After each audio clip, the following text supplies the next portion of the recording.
Bom dia, mais uma manhã com Deus, priorizando a palavra de Deus, e nesta manhã do dia 11 de fevereiro nós vamos meditar de Números do capítulo 21 ao capítulo 24, e que a paz do Senhor encha o teu coração nesta manhã. Hoje vamos falar da derrota do rei Arade, isso mesmo. Pelejou Israel contra ele, por quê? Porque eles saíram, pelejaram contra Israel e levou algum deles cativo.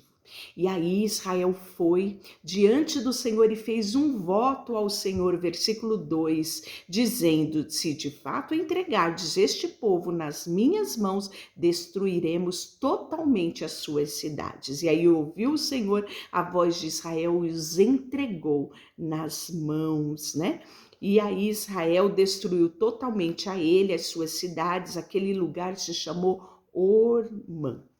Depois disso, o povo partiu do Monte Or pelo caminho do Mar Vermelho a rodear a terra de Edom. Lembra que Edom não deu passagem? Então eles tiveram que, por conta disso, fazer um rodeio muito grande. O caminho ficou muito mais longo. E aí o texto fala que o povo se tornou impaciente. Até aí tudo bem. Há determinados momentos nas nossas vidas que a gente fica irritado, que a gente fica impaciente, mas devemos tomar muito cuidado com o fruto da nossa impaciência. Aquilo que sai da nossa boca. A palavra diz que daqui da nossa boca sai palavras de bênção e palavras de maldições. Da nossa boca jorra vida, mas também pode jorrar morte. Então, nós podemos ver que o povo se tornou impaciente e o povo falou contra Deus e contra Moisés. E olha só o que eles falaram. Por que fizeste subir do Egito para que a gente morresse no deserto, onde não há pão, não há água, nossa alma tem fastio deste pão vil? Olha que absurdo. Deus tinha dado pão, que era o maná. Deus tinha mandado carne, que era a cordonice. Deus tinha providenciado a coluna de fogo. Deus providenciou a nuvem, que seguia eles todos os dias. Deus providenciou fontes de água jorrando da pedra. Tudo Deus cuidava deste povo. E eles proferiram isso. Isso acontece quando, em meio às impaciências da vida, nós não colocamos freio na nossa boca. O prejuízo é certo. Olha só, então o Senhor mandou entre o povo serpentes abrasadoras que mordiam o povo e morreram muitos de Israel. E aí o povo veio a Moisés e disse: havemos pecado contra Deus e contra ti, porque falamos contra Deus e contra ti. Tire de nós esta serpente. E aí Moisés intercede, Deus manda fazer uma serpente abrasadora, colocar numa haste, e todo aquele que fosse mordido pela serpente olharia para a serpente abrasadora e seria salvo. Depois disso, nós vamos ver a jornada dos israelitas, Vai mostrar cidade após cidade que eles passaram. O interessante é que no versículo 17, então cantou Israel este cântico. É interessante porque o povo está começando a aprender que não adianta reclamar, não adianta se queixar, não adianta murmurar. Isso só traz prejuízo. Olha que recado para mim e para você. Antes de reclamar, de queixar, de ficar impaciente, produzir morte e prejuízo, cante louvores a Deus. Foi isso que Israel começou a fazer no versículo 17. E eles viram que o resultado foi tão extraordinário que no versículo 27 começaram a fazer poesias. Isso mesmo. Olha que coisa interessante. Logo em seguida, nós vamos ver a vitória sobre Seom, rei de Hesbom, A mesma coisa, eles chegam ao rei de Hesbom e pedem passagem. Deixe-me passar pela sua terra. Não nos desviaremos pelo campo, ou seja, não vamos fazer estrago no seu campo não, nem nas suas vinhas. Não beberemos sua água. Iremos pela estrada real até que a gente passe pelo seu país. Hesbom, porém, Seom não deixou passar Israel pelo seu país. Antes se reuniu e saiu para pelejar contra Israel. Israel feriu a fio de espada, tomou posse da terra, desde Arnon até Jaboque, até aos filhos de Amon, cuja fronteira era fortificada. E aí o texto fala que ele tomou posse de todas as cidades dos amorreus e habitou nela em Hesbom. Então nós podemos ver aqui, já inicia uma trajetória de conquistas em Israel. Interessante, não é? Depois de começar a cantar, depois de declarar poesia, olha só que segredo espiritual compartilhado a nós através da palavra. E aí nós vamos ver a vitória sobre Og, rei de Bazã. Depois mandou Moisés espiar a terra a Jazer, tomaram suas aldeias, desposaram os amorreus que se achavam ali. E disse mais o Senhor a Moisés: não temas, porque eu dei na tua mão a ele e a todo o seu povo, a sua terra. Far-lhe-ás como fizeram a Seom, rei dos amorreus, que habitava em Hesbom. De tal maneira o feriram a ele, os seus filhos, o seu povo, que nenhum deles escapou, e tomaram a terra. Diante de todas essas conquistas, vai ter alguém que vai ficar com medo. Isso mesmo, nós vamos ver que Balaque, filho de Zippor, percebeu.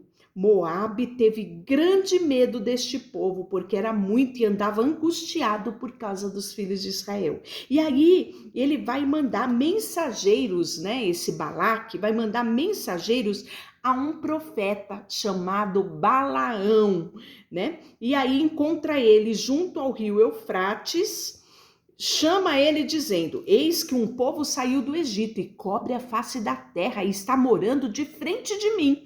Vem, pois, agora, rogo-te, e amaldiçoa este povo, que é mais poderoso do que eu. E aí nós podemos ver que levaram com eles preço de encantadores e chegaram a Balaão com as palavras de Balaque. Então quiseram impressionar Balaão. E aí Balaão lhe disse: fique esta noite e vos trarei a resposta como o Senhor me falar. Então os príncipes dos Moabitas ficaram com Balaão. E aí Balaão vai consultar a Deus e Deus diz a Balaão: Balaque, rei dos Moabitas, filho de Zippor, os enviou para que lhe dissesse, né? E aí nós vamos ver a resposta de Deus: não irás com ele, nem amaldiçoarás o povo, porque é povo abençoado. Balaão levantou-se a Balaão pela manhã e disse aos príncipes de Balaque: toma vossa terra, porque o Senhor se recusa a me deixar ir convosco. E aí eles voltaram. Não contente, Balaque de novo envia príncipe em maior número e mais honrado do que os primeiros. Peço-te que não demores de vir a mim, Balaão, porque grandemente te honrarei e te farei tudo o que me disseres. Vem, pois, agora, rogo-te e amaldiçoa este povo. E aí nós vamos ver que Balaão vai consultar a Deus. Deus diz: tá bom, Balaão, vai até ele que eu quero dar uma lição a esse povo. E aí, pela manhã, Balaão se levanta, pega a jumenta e parte com os príncipes de Moabe. Mas Deus percebeu, né, o que eu acho aqui, lendo o texto, que o coração de Balaão já estava começando a ser influenciado com isso. Não tem explicação, porque olha o que diz o texto do versículo 22. Acendeu a ira de Deus, porque ele se foi, e o anjo do Senhor pôs-se a caminho por adversário.